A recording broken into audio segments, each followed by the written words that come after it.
Daniel cautioned me. "Don't forget to lock up. I'm entrusting you with the place," as I watched his leaving form from the doorway. I nodded, forcing a grin from under the tight knot of uneasiness in my chest. Something clicked, and the door closed behind him, adding to the abrupt emptiness that descended upon the place. Daniel's parents were somewhere in the home, but it didn't feel like they were there.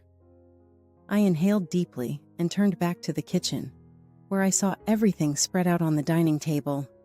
Spread across one end were Jacob's golf magazines, mixed together with Linda's abandoned knitting projects and her own laptop for work.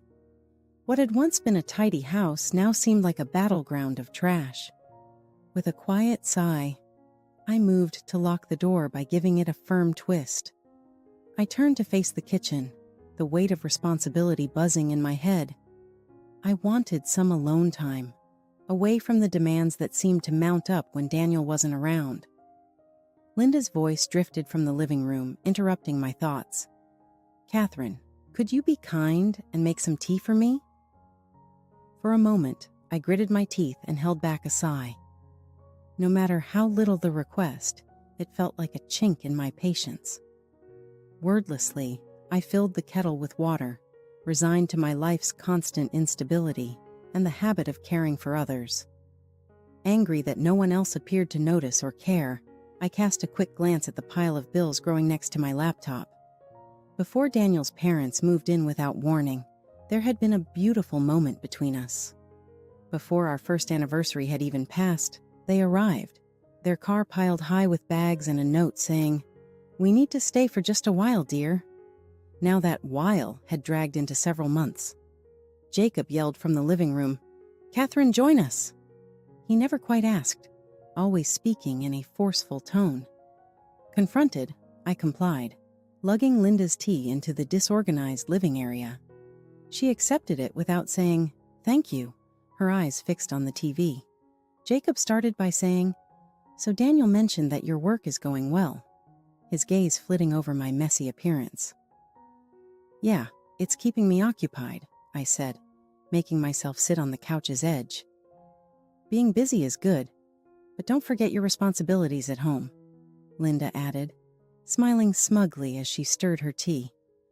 The dialogue repeated itself, with my professional accomplishments being eclipsed by their limited perspectives of my duties. A week earlier, with a worried expression, Daniel had stated, "Catherine, they're just old and set in their ways. It will improve." However, it hadn't. Catherine felt betrayed by Daniel's optimism, despite their deep love for each other.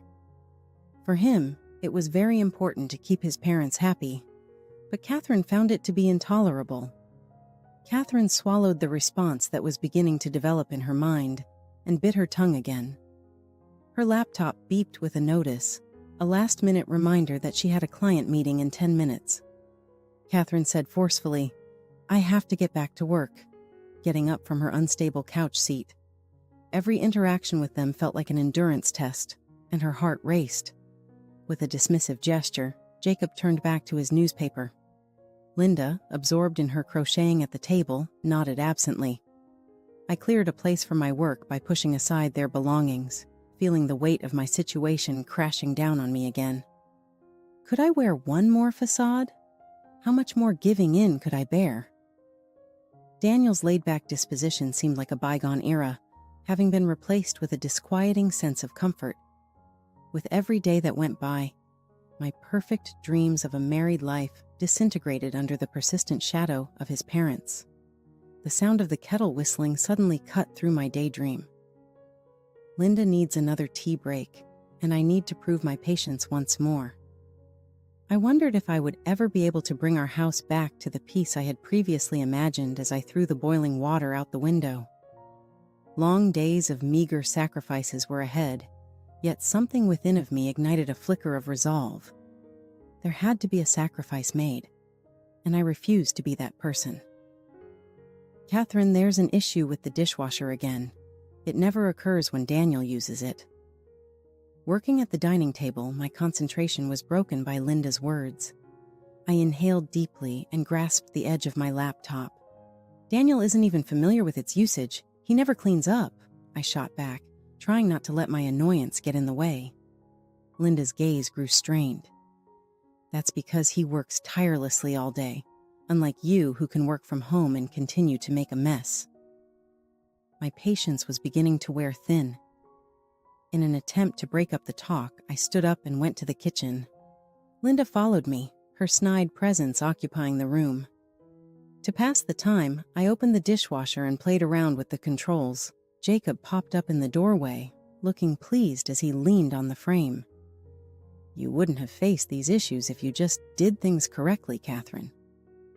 I lost all composure and angrily said, maybe you two might help out once in a while. Jacob laughed, and I found the sound irritating. Help? Here, we are visitors. Your responsibility is to ensure our comfort. I lost her temper and slammed the dishwasher shut. It was obvious that they would not care about whatever I said. I retreated to the dining table and attempted to lose myself in my work, but I could not resist being drawn back into the poisonous atmosphere of their company by their voices. Daniel made a fleeting appearance, which did little to relieve the tension that had been building all day. This is when my evening took a turn. He looked from his parents to me and said, Hey, Catherine, everything fine?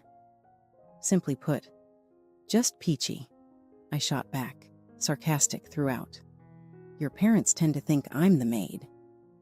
Linda spoke out defensively, saying, Daniel, we're asking for a little favor. It should be manageable for Catherine. Daniel scowled, appearing confused and guilty. I apologize, Catherine. Can we discuss this later sometime? I shook my head and pushed back my chair in frustration. Daniel, no. We must discuss this right now. The strain caused him to wilt, his eyes darting tensely in his parents' direction. He whispered, Another time, okay? I left with a conflicted sense of hopelessness and rage. Daniel's avoidance and their manipulation were causing a bigger rift to develop between them. On a whim, I went upstairs to see my credit card account and froze. I yelled, and my voice reverberated throughout the home. Daniel scrambled up the stairs, his parents following closely behind. What is it? He inquired, puzzled. Was it you who used my credit card? Showing him the statement full of expensive payments I never made, I made a demand. Daniel had a blank expression. No, I didn't. Jacob confidently moved forward and said, We did. We thought it was okay even though we needed a few items. You assumed? I repeated, my voice tinged with wrath and astonishment. You charged several $1,000s without asking? Linda became icy-faced. Catherine, we're a family. They also own what is yours. No, I cried out, trembling with rage. That's not how this works. I was so furious that I hurled the credit card statement across the bed. Daniel's pale face betrayed his helplessness. I will speak with them, Catherine. I swear. Daniel, if you don't follow through on your promises, they mean nothing, I remarked firmly, my dismay evident. I've had enough. Then, leaving them to wallow in the mess they made, I stormed out of the room. Downstairs, their words went on, but I ignored them, feeling even more alone. I required a strategy, a way to take back my life. Something inside me began to flare with resolve. It was time for things to change, and I was going to make sure they do. I had had enough. As I plunged myself into work, the days melted together. Despite the mounting projects and approaching deadlines, I took odd comfort in my work.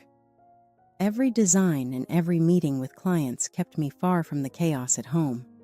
My coworkers encouraged and praised me when they saw how committed I was to my work. Catherine, you've been on fire lately, Noah observed, leaning against the wall of my cubicle. How do you accomplish that? It's called survival, I said in irony, but I wasn't entirely serious. Noah chuckled. All okay, keep going.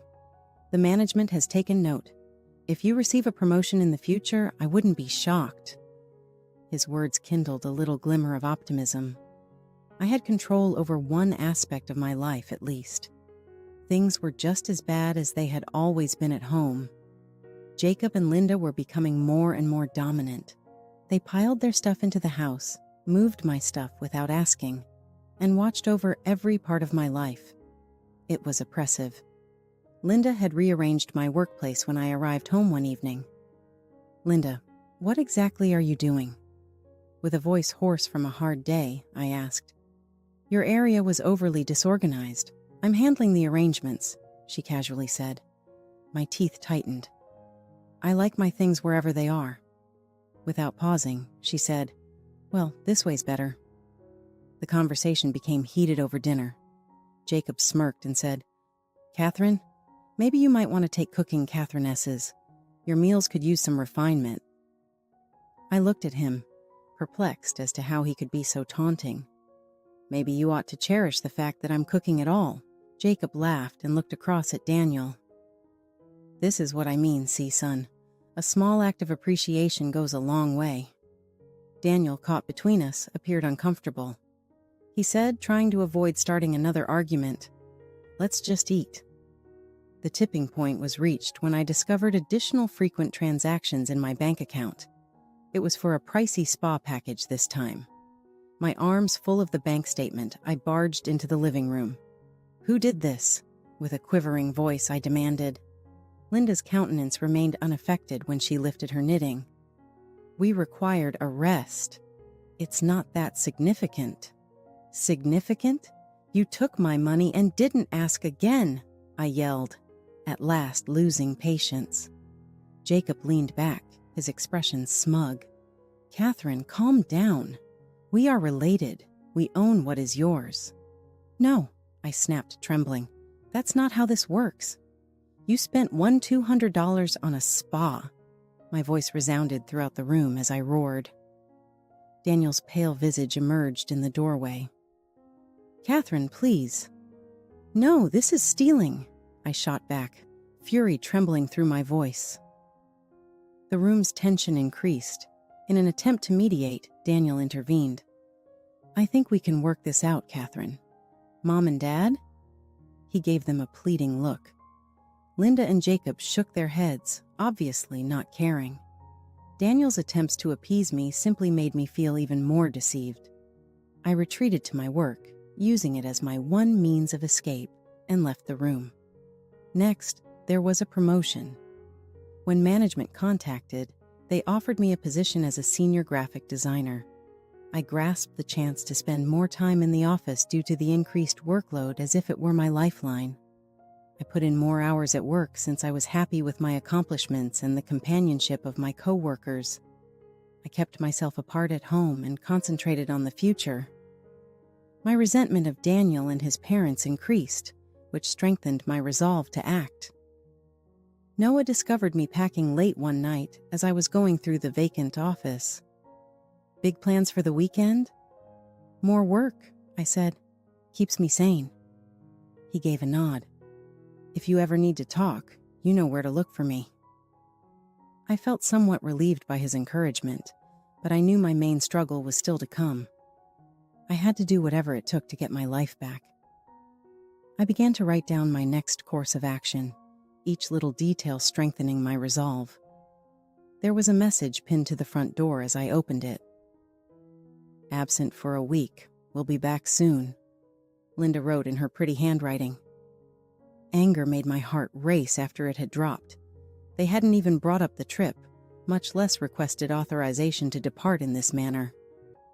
Though my head was full of options, I knew one thing for sure. I was sick of being their doormat. My footsteps reverberated throughout the deserted house as I entered. The kitchen was a complete disaster, with crumbs all over the surfaces and dirty dishes stacked in the sink. It wasn't any better in the living room. Linda's knitting needles were knotted on the coffee table, magazines were all over the place, and the TV was still on. I murmured, "Unbelievable," and reached for a garbage bag. Upon moving through the house, I came across my credit card bill lying on the dining table. As I opened it, my hands shook. Each charge felt like a kick to the face. My eyes expanded upon discovering that their impromptu vacation had cost several $1,000s. With anger brewing inside of me, I phoned Daniel's number. "Hey, Catherine," he said in an oddly at ease tone.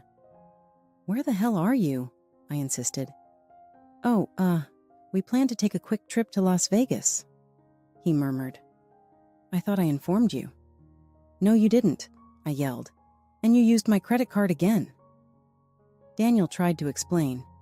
"Catherine, it's not like that." But I lost patience. "Daniel, enough is enough. This is quite impolite.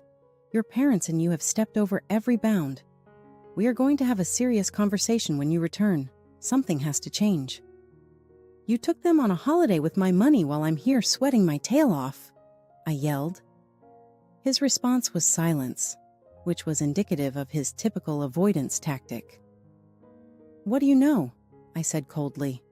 "Enjoy your trip," and hung up.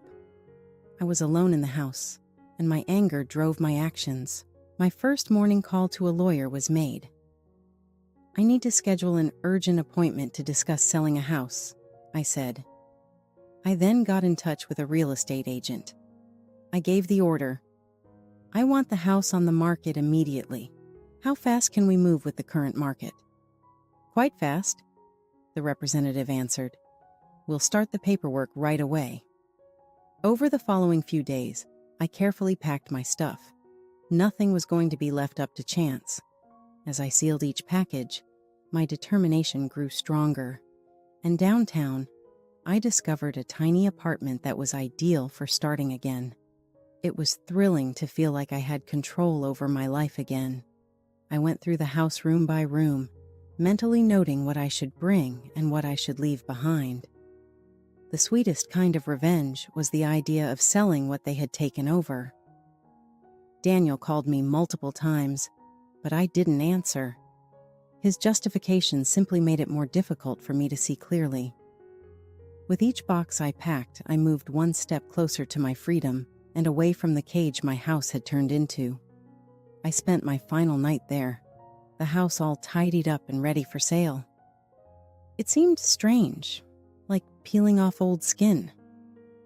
Similar to the emotional emptiness that Daniel and his parents left behind, the space was vacant. I could practically hear their voices criticizing and shaming me, but I stopped caring at that point. The action was completed. They wouldn't recognize the location or their authority over it when they got back. With a last look around, I locked the door, stepping out into the cool night air, savoring the first taste of freedom and the sweet scent of impending karma. The door creaked shut behind me as I entered my new apartment, a small, tidy space downtown. My boxes were neatly stacked along the wall, and the sight of them made me feel a deep sense of accomplishment. One by one, I began to unpack, each item finding its place in my new home. This was my fresh start, and for the first time in a long while, I felt a glimmer of hope. The weight of the past few months lifted, replaced by a determination to re-Catherine my life and happiness. I needed to make some preparations, but first I went to see my lawyer. "Everything appears to be in order, Catherine," she verified as she looked through the prepared documents.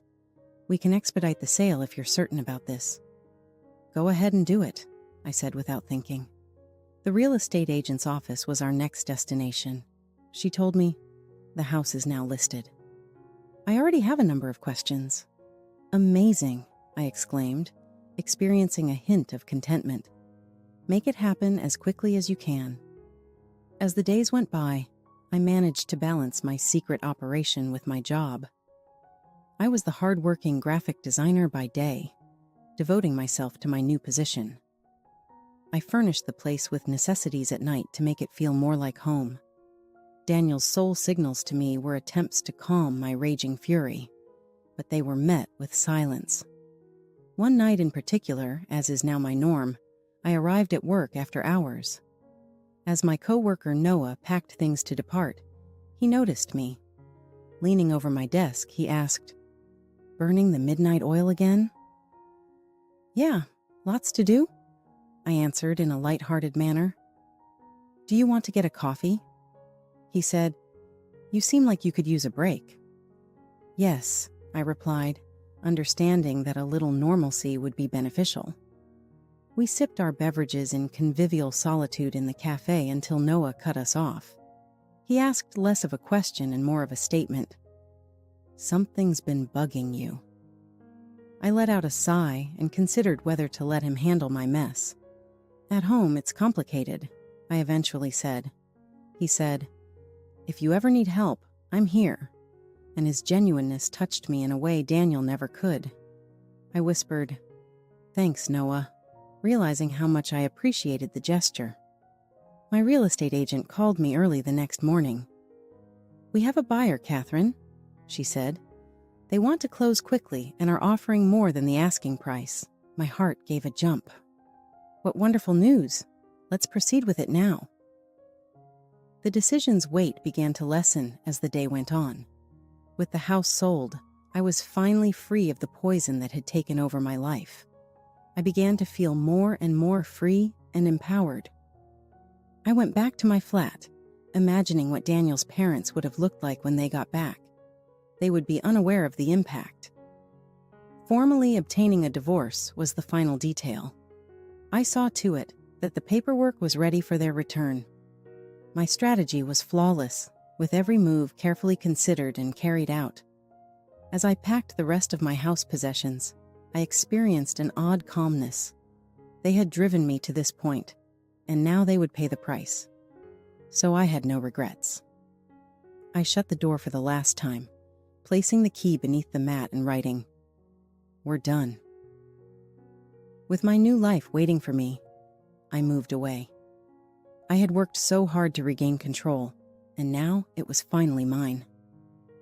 The burden left my shoulders as I moved in the direction of my future, to be replaced with fresh energy.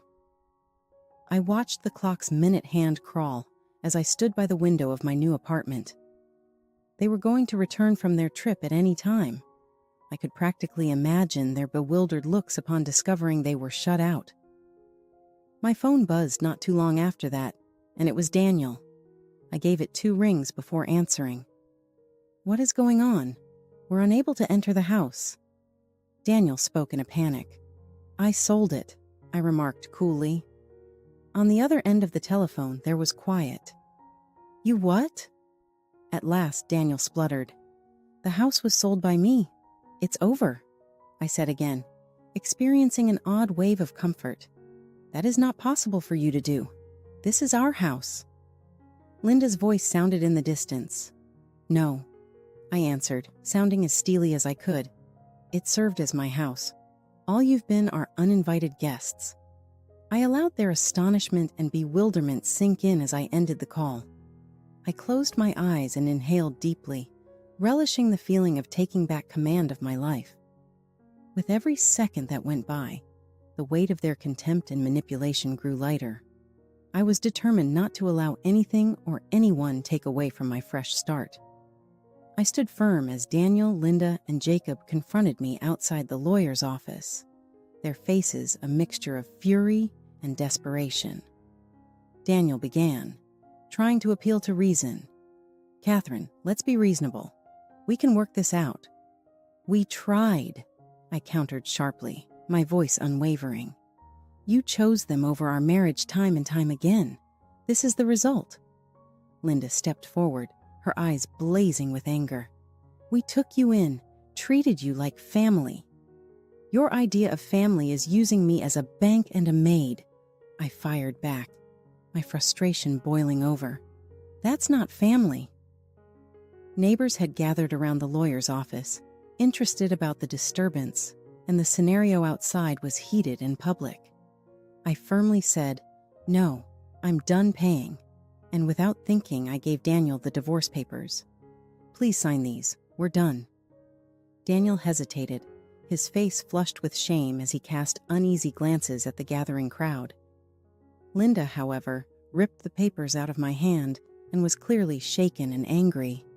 She yelled, You can't do this, with fury in her voice, We'll fight you. I fixed her with a stern stare. I said, "Go ahead," making sure the neighbors could hear me clearly. "However, you'll discover that you have no standing in law. Now it's my life, my money, and my house." Jacob, unable to control his rage, tried to approach me, but Daniel stopped him, appearing defeated and surrendered. "Please just sign the paperwork, Dad," Daniel whispered. "We have no choice." Linda gave me one last fierce glance, then grudgingly reached for a pen and signed the divorce papers with shaking hands. Jacob did the same, his rage obvious in the tight air. Daniel signed last, his eyes briefly locking with mine before he turned away and quietly said, "Goodbye." The consequences for Daniel, Linda, and Jacob was severe and happened quickly in the days that followed the altercation in the attorney's office. They hurried to find somewhere to stay, their plans derailed, and their hold on me broken. They checked into a small motel nearby. Rumor has it that I heard. Their concerns about the thin walls and bad service had supplanted their prior sense of grandeur. Back at my flat, I was enjoying my newfound independence and serenity. I grinned sincerely for the first time in months, feeling free and in control. My desire for vengeance had subsided, and I was able to concentrate on starting over in my new life. Every little thing I did in my new apartment felt like a celebration of my newfound independence. Every day seemed to promise better things, and the air felt cleaner. My coworkers noticed the fresh enthusiasm I was projecting at work. Specifically, Noah remarked on how radiant I seemed, feeling that something good had happened to me. Noah said, "Catherine, you're glowing," one day when we were working together on a project. Did something good happen? "You could certainly say that," I said with a sincere grin. It felt more energizing to take back control of my life than any opulent indulgence could have. Linda and Jacob's attempts to turn things around were falling apart in the meanwhile. Jacob asked his business contacts for help, thinking he may get a place to stay temporarily or some money. But he was coldly turned down every time. Under the careful examination of my attorney, Kate, Linda's threats of legal action quickly evaporated as she confidently assured me. "Don't worry, Catherine," Kate said me over the phone. "They don't have anything to stand on. You ensured that." I refused to feel sorry for them anymore, I said angrily, not wanting to give in to Linda's threats or attempts to put me in her place. She called out, unable to contain herself, but I was unwavering. "Catherine, this is not over. You'll pay for making us seem bad," Linda spit into the phone. I laughed, startling even myself with how lighthearted I sounded. "Your threats are baseless, Linda. Proceed." Click. I hung up after that, feeling as though a burden had been lifted. After hearing my side of the conversation, Noah arched an eyebrow. "Everything okay?" "Better than okay." I smiled in response. It felt freeing to finally be free from their poisoned hold. Daniel tried one last desperate attempt, arriving at my flat once, his eyes pleading. "Catherine, please, can we talk?" Arms crossed, I leaned against the doorway to brace myself against any manipulation of my emotions. "Daniel, talk about what? You made the decisions," he began. "I'm sorry," but I interrupted him. It was far past time to apologize. I firmly responded to Daniel, "Sorry isn't satisfactory enough," and I stood my ground. "You picked them over us, over me, and now you face the consequences of that." Daniel's face was marked with regret, and his shoulders slumped. I didn't know things would get this bad. "Well, they did," I clearly said. "It's time for you to take care of it now. Daniel, goodbye." Shutting the door on him was like closing a book on the final traces of my former life. I experienced a surge of confidence, a definite indication that I was making progress. That day after work, I caught up with Noah. He said, "You really are something, Catherine," with awe in his eyes. I just said, "Just doing what needed to be done," in response. I raised a glass to my newfound calmness back in my apartment. It was about regaining my independence and my life, not just about getting even. The icing on the cake was witnessing Daniel, Linda, and Jacob in distress. I cuddled up with a book and felt so comfortable in my own place. For the first time in a long time, the drama had passed, and I could look forward to a bright future.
Sometimes I cannot breathe when you look at me like that. I'm falling in. You don't even have to speak.